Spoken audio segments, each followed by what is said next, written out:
World Sindhi Congress जे doctor हिदायत भुट्टो खे पाण स्टेज ते अचनि ऐं शहीदनि खे भेटा ॾियनि। डॉक्टर हिदायत भुट्टो। असांजी नगरी संदेश छितनि ते लुटियल सुबुह जा उदास पाछा, गुलनि जी मौसम कलियूं नांदियूं, बहार आंदा पुटनि जा लाशा। अॼु असां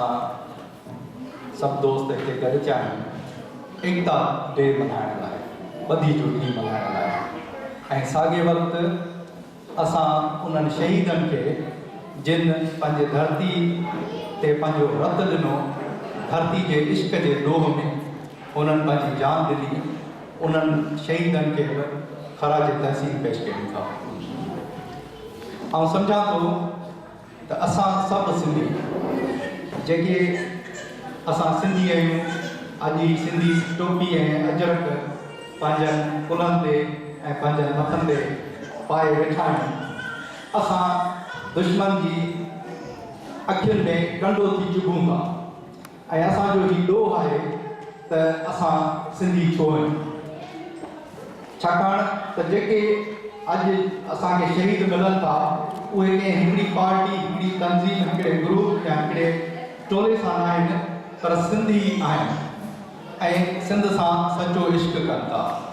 सिंध जी मोहबत में हू सचाई सां ऐं पंहिंजे ख़ुलूस सां, ईमानदारी सां जदोजहद कनि था। ऐं जेको बि माण्हू ईमानदारी सां, पंहिंजी नेकनियती सां, सचाई सां जदोजहद करे थो, उहो सिंध जे दुश्मननि जे अखियुनि में कंडो थी चुभे थो ऐं उहो टारगेट आहे। अॼु असांजूं माइरूं पंहिंजा लाश ढोइनि थियूं, पंहिंजा लाश सिंध जे मुख़्तलिफ़ इलाइक़नि में खॼनि था ऐं अॼु ॾींहं ताईं असांजा सिंधी शहीद जेके आहिनि से पंहिंजो रत जो रेज ॾींदा था अचनि पंहिंजे धरती जे आज़ादी जे लाइ, ख़ुशहाली जे लाइ ऐं ईंदड़ नस्लनि खे ख़ुशहाल ॾिसण जो ख़्वाबु हुननि जे अखियुनि में समाइजे थो। ऐं जेकॾहिं केरु बि माण्हू ईमानदारी सां जदोजहद करे थो त ही वहशी रियासत, ही उन जूं एजेंसियूं, दहशतगर्द एजेंसियूं उन्हनि खे खणी थियूं वञनि ऐं उन्हनि खे गुम करे ऐं सालनि जा साल, महीननि जा महीना, हफ़्तनि जा हफ़्ता उन्हनि ते टॉर्चर करे, उन्हनि ते ज़ुल्म करे, उन्हनि खे चिचरे ऐं उन्हनि जा लाश जेके आहिनि से असांजे धरती जे मथां उछलाया था वञनि। ऐं धरती जे मथां जॾहिं उन्हनि जो रत किरे थो, धरती जे मथां जॾहिं शहीदनि जो रत टपके थो त धरती खां ज़रूरु दाह निकिरे थी ऐं उहा दाह असां सभु सिंधी क़ौम ॿुधूं था, सम्झूं था ऐं उनखे महसूसु कयूं था, पंहिंजनि दिलनि ते महसूसु कयूं था। अॼु कंहिं हिकिड़ी माउ जी हंज ख़ाली थिए थी, का हिकिड़ी भेण पंहिंजे भाउ खां अलॻि थी थिए, का हिकिड़ी वञी पंहिंजे मुड़ुस खां अलॻि थी थिए, त इहो सुभाणे रुॻो इहो कोन्हे त उहे जेके आहिनि से शहीद जेके सिंध सां इश्क कनि था या जेके सिंध जी आज़ादी जो ख़्वाबु पंहिंजे अखियुनि में समाए हिन धरती जे लाइ जदोजहद कनि था, अॼु उहे मारिया था वञनि। सुभाणे असांजे बचनि जो बि वारो ईंदो, सुभाणे असांजो बि वारो ईंदो, सुभाणे असांजे भाउरनि ऐं भेनरुनि जो बि वारो ईंदो। त असांखे हिन वक़्तु जदोजहद करण जी ज़रूरत आहे,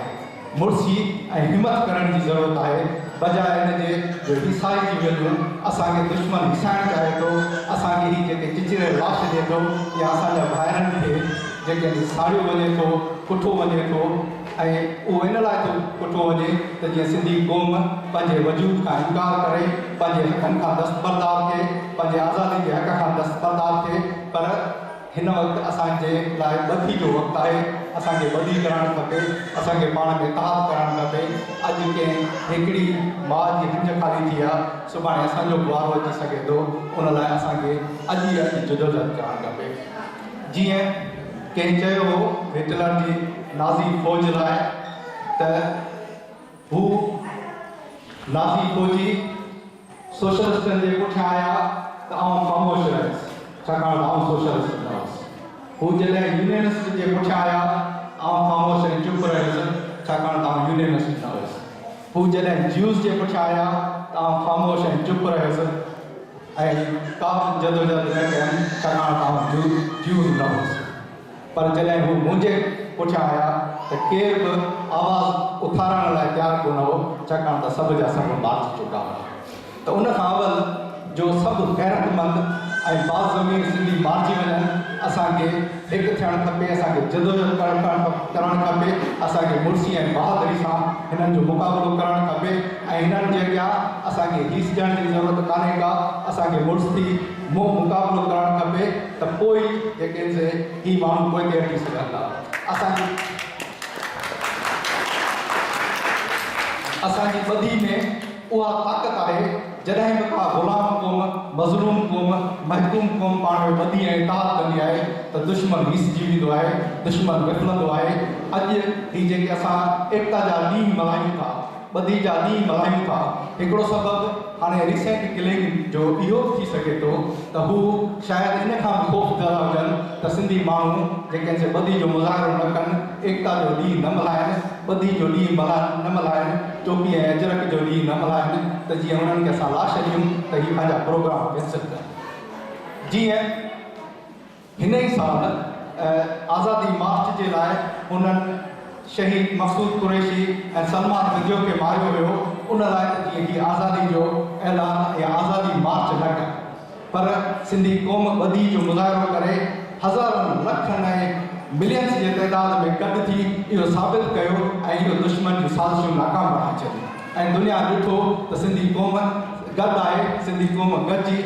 दुनिया जे वॾनि में वॾो जेको आहे सो जनाज़ो शहीद मक़सूद कुरैशी जो करे थो त हीअ थी सघे थो त अॼु असांजी हिन एकता खे हिन ॿधी खे हू पोस्टपोन करण लाइ हू उनखे ख़तमु करण लाइ हू असांखे लाशनि जा तोहफ़ा ॾींदा हुजनि पर असांखे अॼु जेके असां सभु दोस्त जेके कारियूं पटियूं ॿधी ही एहतजाज कयूं था ऐं पंहिंजनि शहीदनि सां गॾु आहियूं वर्ल्ड सिंधी कांग्रेस हिकिड़ी तंज़ीम आहे जेका ह्यूमन राइट्स जे हवाले सां सॼी दुनिया में एहतजाजनि जो सिलसिलो शुरू कयो आहे ऐं असां उन्हनि दोस्तनि सां गॾु आहियूं जेके दोस्त शहीद थिया आहिनि अॻे हफ़्ते ब्रसल्स में यूरोपियन यूनियन में हिकिड़ी कॉन्फ्रेंस थी जंहिंमें वर्ल्ड सिंधी कांग्रेस जो वफ़द शिरकत कई यूनाइटेड नेशंस के इंटरनेशनल इदारनि खे ह्यूमन राइट्स जे इदारनि खे असां उन्हनि खे आगाह कयो आहे असां उन्हनि खे ॿुधायो आहे त हीउ जेको ज़ुल्म थिए थो उन जे लाइ असां बैन अवी तौर ते एहतजाज कयूं त अॻे हफ़्ते आचर जे ॾींहुं वर्ल्ड सिंधी कांग्रेस लंडन में ब्रिटिश प्राइम मिनिस्टर हाउस जे अॻियां एहतजाजी मुज़ाहिरे जो एहतमाम कयो आहे उन लाइ आउं सभिनि दोस्तनि खे गुज़ारिश कंदुसि ऐं सभिनि दोस्तनि खे उहो चवंदुसि त इहो असांजो फ़र्ज़ु आहे इहो असांजो क़ौमी फ़र्ज़ु आहे त ॿ क़दम अॻिते भरी पंहिंजे शहीदनि खे ख़राज तहसीन पेश कयूं ऐं साॻे वक़्तु दुनिया खे ॿुधायूं त हीउ ज़ुल्म ऐं हीउ बर्बरियत असांजे ख़िलाफ़ु बंदि थियणु खपे असांजा हीअ जेके लाश ॾियण जो सिलसिलो बंदि थियणु खपे ऐं इंटरनेशनल इदारा या इंटरनेशनल हुकूमतूं या यूनाइटेड नेशंस पाकिस्तान गवर्नमेंट जे अॻियां प्रेशर कनि त हीअ सिंधी माण्हू जेके सेक्युलर आहिनि जेकी मुहज़ब आहिनि जेके अमन पसंदि आहिनि उन्हनि माण्हुनि जो क़त्लेआम बंदि कयो वञे त आउं सभिनि दोस्तनि खे गुज़ारिश कंदुसि त अॻे आचार ते 14 तारीख़ 14 डिसंबर जी 1 खां वठी 3 ताईं असां एहतजाज जो एहतमाम कयो आहे ऐं उन लाइ असां सभिनि दोस्तनि खे इहा चवंदासीं त सभु दोस्त जेके जो हुन में शरीक थिया आहिनि ब्रिटिश प्राइम मिनिस्टर हाउस जे अॻियां ऐं 9 तारीख़ ते सॼी दुनिया में ह्यूमन राइट्स जो ॾींहुं मल्हायो पियो वञे उन में बि वर्ल्ड सिंधी कांग्रेस उन्हनि सभिनी इदारनि सां गॾु आहे मुख़्तलिफ़ जॻहियुनि ते सेमिनार्स थियनि था मुख़्तलिफ़ जॻहियुनि ते जेके एहतजाज थियनि था उन में बि जेको वर्ल्ड सिंधी कांग्रेस पार्टिसिपेट कंदी त तव्हां सभिनि दोस्तनि खे गुज़ारिश आहे असां ॿधी जो मुज़ाहिरो कयूं एकता जो मुज़ाहिरो कयूं ऐं साॻे वक़्तु दुश्मन जे अॻियां झुकण जे बजाए असांखे ॿधी ऐं ताक़त सां उनजो मुक़ाबिलो करणु खपे। जी